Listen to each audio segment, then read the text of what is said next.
Привет, коллеги-спортсмены! Здравствуйте, уважаемые подписчики нашего канала! И добрый день всем тем, кто на этом канале впервые.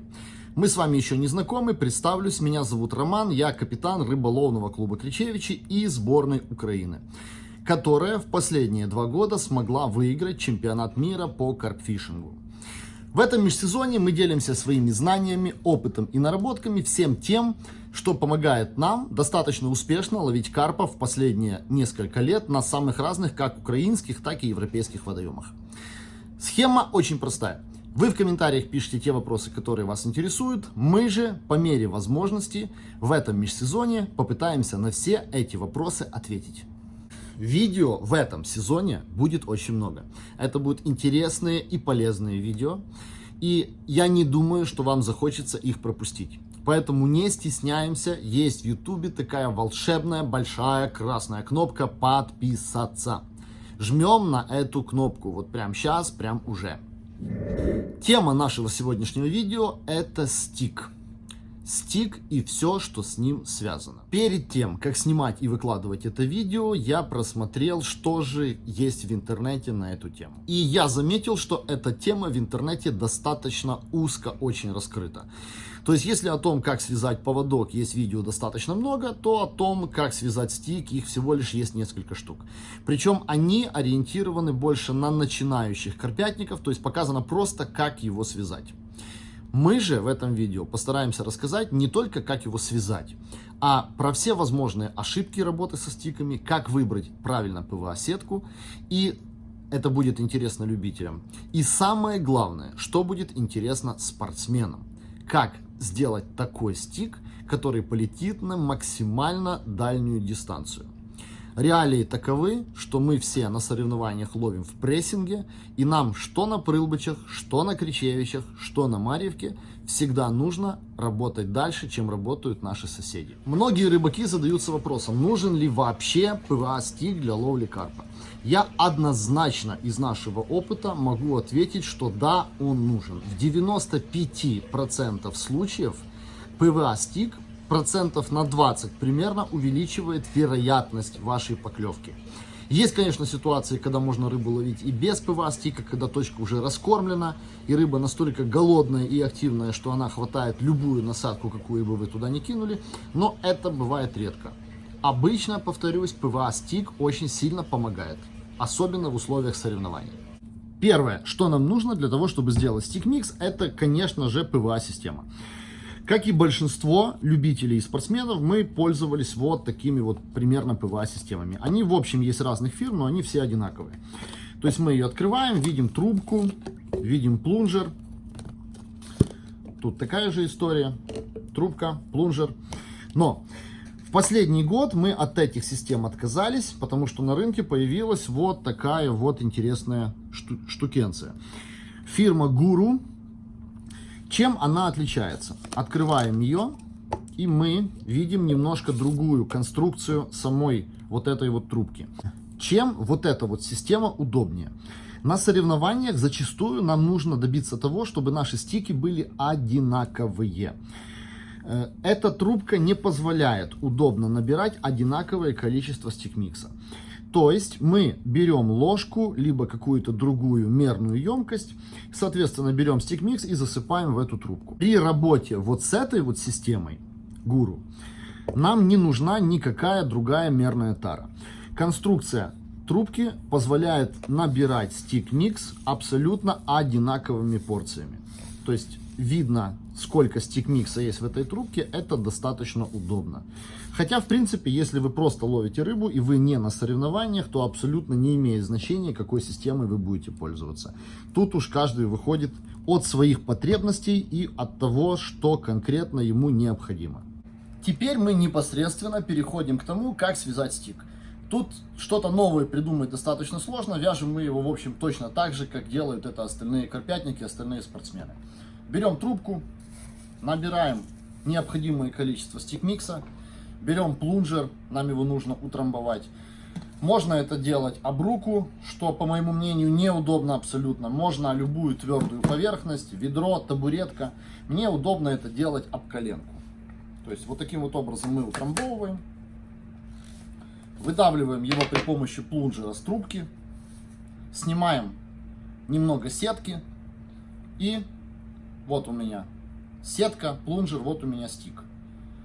Делаем узел. Держим узел правой рукой. Левой же рукой мы это все затягиваем. Делаем еще один узел. Затягиваем. Между узлами разрезаем. Как бы все очень просто, все достаточно быстро. Получается вот такой вот достаточно симпатичный стик. Кстати, для того, чтобы резать ПВА-сетку, вы будете использовать ножницы. Так вот, ПВА-сетка очень сильно затупливает ваши ножницы. То есть, если вы делаете поводки, у вас должны быть ножницы одни. Если вы режете ПВА-сетку, у вас должны быть ножницы другие. Иначе, после того, как вы ножницами будете резать ПВА-сетку, потом вам поводки будет делать не очень хорошо и не очень удобно. Кстати, по поводу ножниц. То есть, у нас их есть разных фирм, большое количество. Так вот, все вот это вот годится только для того, чтобы резать ПВА-сетку. Самые лучшие ножницы для того, чтобы делать поводки, это ножницы фирмы Nash. Они гораздо острее всех остальных, и ими работать гораздо удобнее. Предвидя ваши вопросы в комментариях, какой ПВА-сеткой мы пользуемся, я сразу постараюсь на этот вопрос ответить. В этом сезоне мы пользовались Кордой, в этом сезоне мы пользовались Фоксом, в прошлых сезонах мы пользовались ПВА-сеткой других известных производителей. Но скажу вам честно и откровенно, вот если вы в сотне списка Forbes, и вам не имеет абсолютно никакого значения, сколько стоят снасти, тогда, конечно, можно эти сетки покупать. Их на рынке огромное множество. Но если бюджет у вас ограниченный, тогда в этом нет никакого смысла. Есть на рынке ПВА-сетки, они продаются в обычных пакетах, либо в больших, либо вот в таких вот поменьше, либо в совсем маленьких, либо вот на бобинах вот таких вот. Они стоят в 2, в 3, иногда в 4 раза дешевле, при этом особо по качеству они не уступают. То есть это то место, где в карпфишинге можно экономить. Если, к примеру, на крючках они должны быть острые, на леске она должна быть новая, экономить нельзя, то тут как раз можно.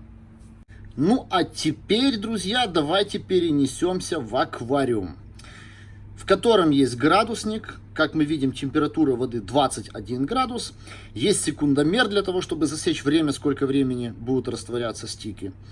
И поехали.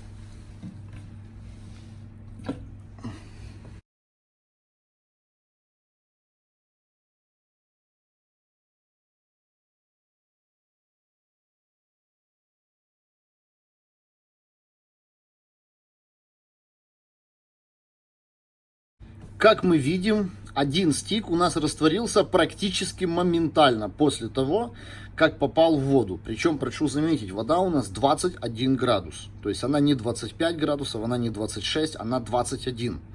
Это, в принципе, средняя температура летом в большинстве водоемов Украины. Сетки, ПВА-сетки, они подразделяются на две категории. Есть ПВА-сетка для холодной воды и есть ПВА-сетка для теплой воды. Соответственно, если мы используем ПВА-сетку для холодной воды в теплой воде, она растворяется слишком быстро. Если же наоборот мы ПВА-сетку для теплой воды будем использовать ранней весной или поздней осенью, когда температура воды 8-10 градусов, она у вас может растворяться слишком долго. Мы тоже живые люди, и как все живые люди, мы тоже делаем ошибки. В 2018 году мы приехали на тренировку в Сербию, и пока раскладывали лагерь, взяли удилища и первым делом закинули их в воду. Подклевок у нас не последовало, мы эти удилища вытащили, и потом, когда мы уже начали нормальную тренировку и начали анализировать то, что мы делаем, я сделал то, что нужно было сделать с самого начала. То есть я набрал воду в емкость прозрачную, кинул туда стик и очень сильно удивился, потому что мой стик растворился за 4 секунды. А глубина в точке ловли, в которой мы ловили, была около 10 метров. И когда закидываешь удилище, можно посчитать, сколько секунд груз вместе со стиком тонет. То есть мы закидываем его в клипсу, леска у нас натянута, но когда он падает на дно, леска провисает. Кто ловит хищника, судака особенно, те поймут, в общем, о чем я говорю. Так вот, стик у нас растворялся 3 секунды, а груз с поводком и со стиком падал у нас 10 секунд. Соответственно, вот этот первый час или полтора, когда мы раскладывались, удилища в воде лежали просто без стика.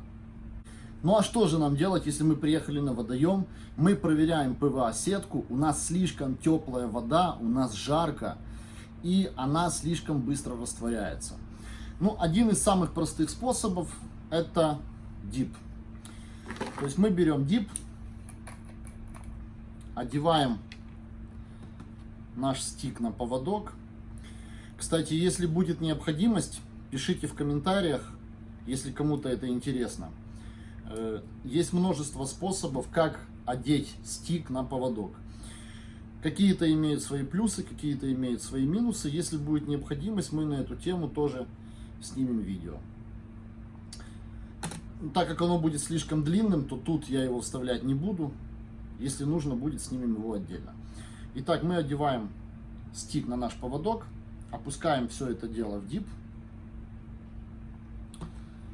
Топим его, чтобы он полностью пропитался. И посмотрим сейчас, сколько времени будет растворяться вот такая вот задип. Теперь оно отсюда не вылазит. О, вылазит. Задипованная наша насадка. Та же самая вода 21 градус. И проверяем теперь, сколько времени будет растворяться задипованный стик. Та же самая сетка.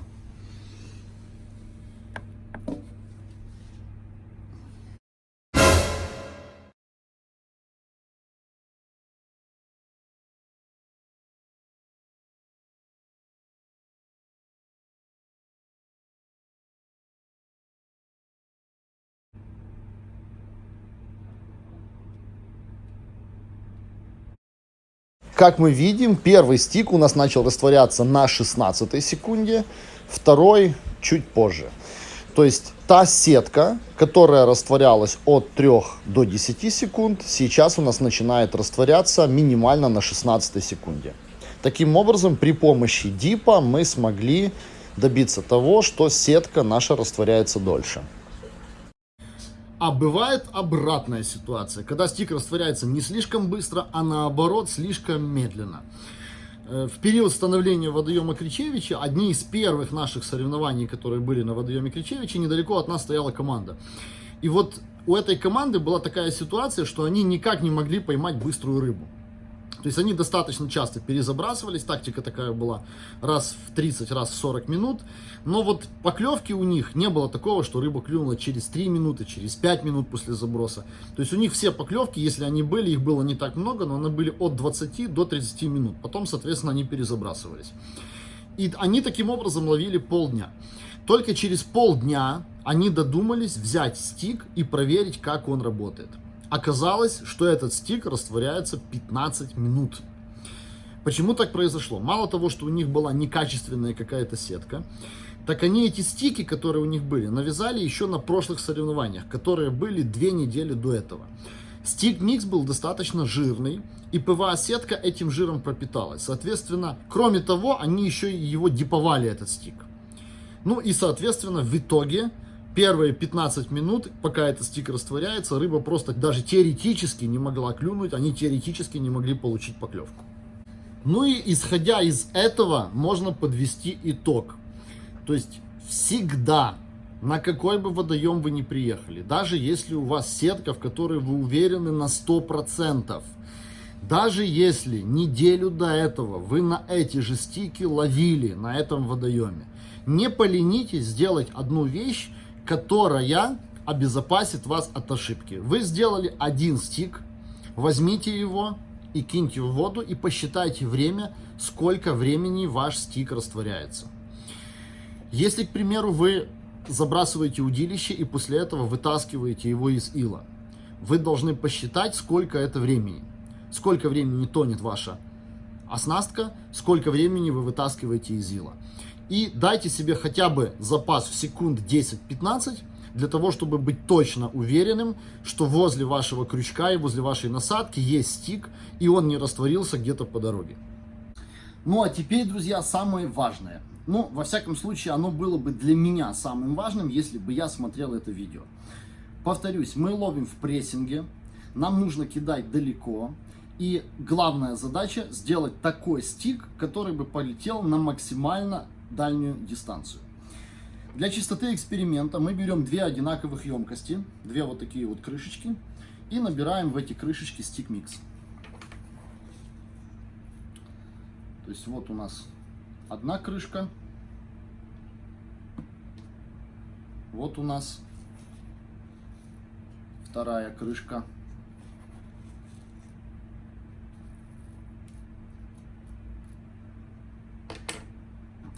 Не знаю, видно или не видно, должно быть видно, наверное. Вот две крышки наполнены как раз доверху. С этих крышек немножко неудобно высыпать, поэтому мы пересыпем в бутылку. И из этой бутылки уже будем высыпать вот сюда вот. Делаем один стик обычный.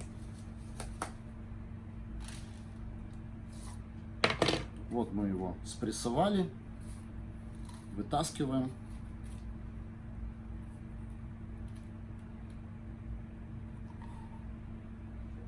Завязываем. Завязываем еще один узелок. Разрезаем. Вот у нас получился стик, который обычно делают карпятники. Теперь делаем стик другой.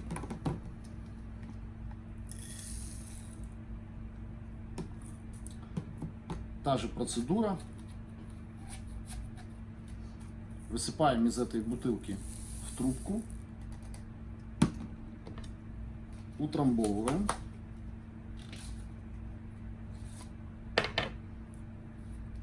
Вытаскиваем сетку. Берем стик. Видите, он точно такой же. Но завязывать мы его не спешим. Наша задача теперь этот стик сделать максимально плотным. Чем плотнее будет стик и чем более круглая у него будет форма, тем дальше он полетит. Круглой формы мы добиваемся следующим образом. У нас есть для этого рука правая. Берем и вот так вот начинаем его катать.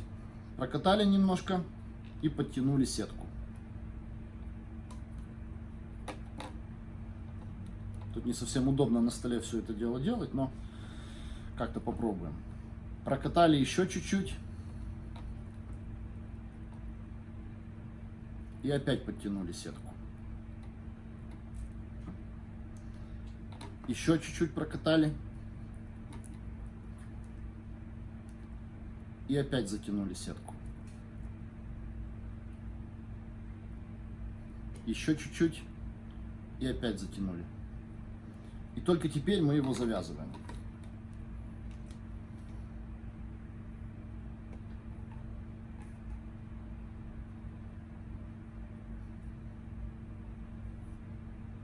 Завязали, разрезаем. Теперь смотрите, что у нас получилось. Вот у нас обычный стик, вот его форма. И вот у нас тот стик, который мы сделали только что. Так вот этот вот стик полетит метров на 7-10 минимум дальше, чем вот такой вот стик. Это проверено не единожды на самых разных соревнованиях.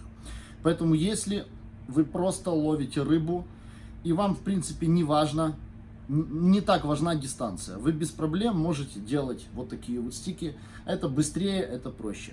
Если вам нужно его забросить максимально далеко, то вот какой формы, и он должен быть вот такой вот формы, и как его сделать вот такой вот формы и сделать плотным, я только что вам показал. Друзья, для тех, кто не в курсе, в феврале в Южноафриканской Республике, да, вы не ослышались, в ЮАР, в Африке, будет проходить чемпионат мира по карпфишингу. Причем это будет один из интереснейших чемпионатов мира, потому что очень рыбный водоем, будут огромные уловы. И я уверен в том, что будет такая очень напряженная борьба до последней секунды. Возможно, первое место, кто его займет, решится там в последние 2-3 минуты, прямо перед самым финишем. Наш клуб РК Кричевичи формирует сборную Украины. Мы смогли выиграть отборы. И мы в конце этого месяца, в конце января, то есть буквально через 2 недели едем туда на тренировку. Если вы хотите увидеть видео с Африки, пишите об этом в своих комментариях. Просто напишите: хочу увидеть видео с Африки. Если достаточно много будет желающих, и мы увидим, что зрителю это интересно, мы тогда при наличии технической возможности, а она на 99% будет, эта техническая возможность, постараемся выложить YouTube видео непосредственно с африканского континента и непосредственно с этого водоема. Если в данный момент вы меня слышите, это значит, что вы это видео посмотрели до конца. И если оно вам понравилось, палец вверх, ставим лайк. Для нас это очень важно, потому что мы хотим просто понимать, нужно ли людям то, что мы выкладываем. Интересно это или нет. Если это интересно, мы продолжаем это делать дальше. Если это не интересно, мы не будем на это тратить свое время. Если же вы считаете, что видео про то, как вязать стик, может быть интересно вашим друзьям, делитесь в соцсетях, в Фейсбуке, ВКонтакте, в Инстаграм и так далее. Ну и самое главное. Есть волшебная, повторяю, кнопка подписаться, большая красная. Если вы ее нажмете, вы гарантированно не пропустите тот новый контент, который мы будем выкладывать в ближайшее время. Ну и в завершение я хочу всех поздравить с наступившим Новым годом. Счастья вам, здоровья, удачи, семейного благополучия. Ну а если вы рыбак, а вы, скорее всего, рыбак, если вы это видео смотрите, я вам желаю натянутых лесок, таких бешеных паровозов, поймать свой big fish в этом году обязательно. Ну а если вы не просто рыбак, а еще и спортсмен, новых побед, новых кубков, новых впечатлений и нового адреналина. Ставьте себе самые высокие цели. Чем выше цель, тем сложнее по ней промазать. Всем спасибо за внимание. До встречи на канале.